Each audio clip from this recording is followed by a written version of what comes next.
আমাদের শিশু বাচ্চা স্কুলে যাইতে পারে না, গরু ছাগলের খাওয়া দাওয়ার সমস্যা হয়, গরু ছাগল মারা যায়, স্কুলের ছাত্রছাত্রীদের আমরা ঠিকভাবে খাইতে দিতে পারি না।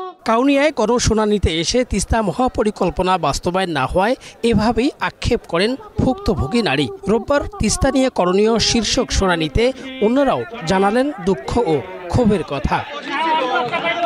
নদী রক্ষা আন্দোলনের কর্মীরা বলছেন, তিস্তা ও তিস্তাপাড়ের মানুষকে বাঁচাতে এখনই মহাপরিকল্পনা নিয়ে কাজ শুরু করা দরকার।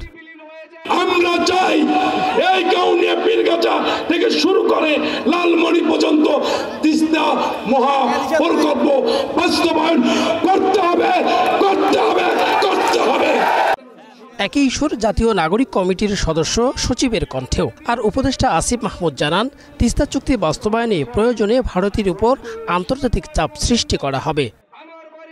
অন্তর্বর্তীকালীন সরকারকে আহ্বান জানাই, তিস্তাতে বাংলাদেশের মানুষের ন্যায্য যে পানির অধিকার আছে, ভারতের সঙ্গে দেন দরবার করে প্রয়োজনে আন্তর্জাতিক অঙ্গনে মামলা দায়ের করে হলেও এই অঞ্চলের মানুষের পানির ন্যায্য হিস্সা আদায়ে অন্তর্বর্তীকালীন সরকার মাথা উঁচু করে ভারতের সাথে নেগোশিয়েট করবে। প্রয়োজনে আন্তর্জাতিক পানি আইনের ভিত্তিতে আমরা কূটনৈতিক চাপ সৃষ্টি করব যেন ভারত বাধ্য হয় এই চুক্তি স্বাক্ষর করতে।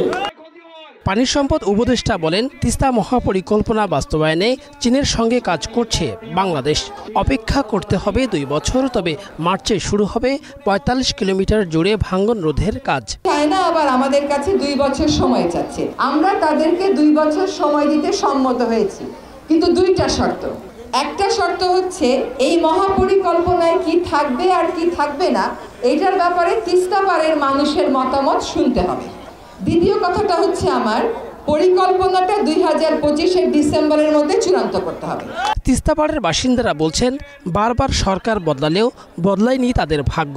তাই অন্তর্বর্তী সরকারের কাছে তাদের জোর দাবি তিস্তা মহাপরিকল্পনা বাস্তবায়নের। তিস্তা মহাপরিকল্পনা বাস্তবায়ন হলে তাদের যে দুঃখ সেটি স্থায়ীভাবে লাভবান হবে, এমনটাই দাবি তুলেছেন তারা।